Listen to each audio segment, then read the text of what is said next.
My name is Ginevra Papi, and I'm excited to present you a service design solution aimed at improving the well-being of Aboriginal and Torres Strait Island Australians. But actually, before I start, I would like to acknowledge and pay respect to the traditional custodians of country throughout Australia, where I currently live and on which this assignment is based on. In this video, I will use the umbrella term Aboriginal people in line with the guideline by the Centre for Aboriginal Health. I introduce you to BRICAN, a people-centric, society-oriented, technology-enabled, sustainable and business viable service to bridge the cancer care gap for Aboriginal people. But why cancer prevention and why Aboriginal people, you might wonder?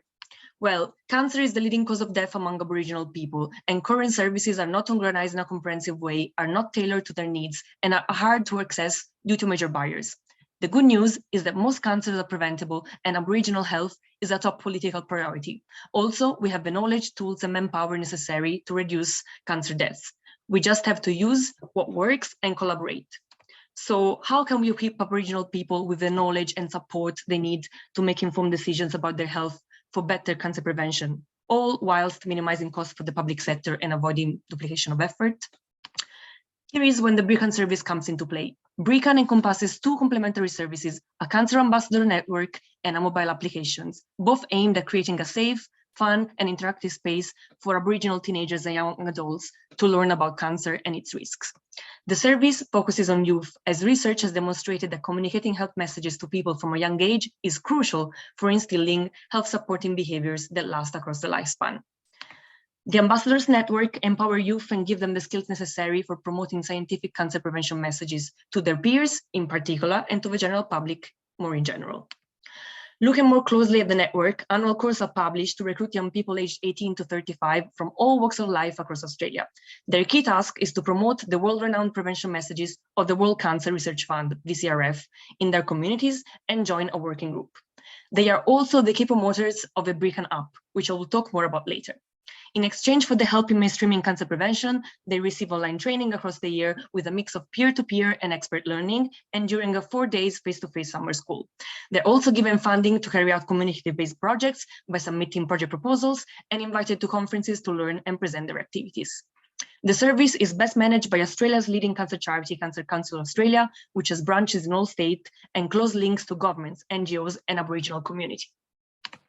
The mobile app is meant to be a useful tool to be embedded in existing prevention services and in the ambassador network's outreach activities, to both increase and assess young people's knowledge of the VCRF prevention recommendations.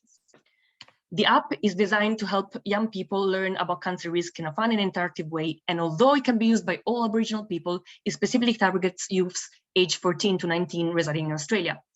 The app is available for both iOS and Android and downloadable in English and 8 Aboriginal languages. The app follows the evidence-based learning techniques used by the famous Duolingo app, which entails spacing out learning over time, with new and difficult content being shown more frequently. Content is also gamified, that is, rewards for making progress are offered as an incentive to keep learning. The app allows users to discover how to reduce their personal cancer risk based on the latest scientific evidence. It is made up of 10 interactive modules, one for each of the VCRF recommendations, and each module contains culturally sensitive and safe videos, practical recommendations, and interactive quizzes. In accordance to privacy laws, users first insert their personal details and lifestyle factors. In the home screen, users can check their profile, reward badges, and progress. They can also access any of the 10 modules, the final quiz, and the ranking of top learners. By clicking on the progress button, users can check which modules they have completed, started, or are ongoing. Each module has 4 sections, a teaser question, a short interactive video, and facts that can be read in less than 10 minutes, plus the self-assessment quiz. The self-assessment quiz are made up of 3 questions, and detailed explanations are given when responses are selected by users. Coming back to the homepage, module and reward badges activates as users progress their learning, and upon completion of all modules, users are able to take a final quiz to test their knowledge. Finally, users can share the progress with their friends and other players, creating an international ranking list of top learners across Australia. This feature stimulates a competitive spirit, a sense of accomplishment, and the repeated use of the app.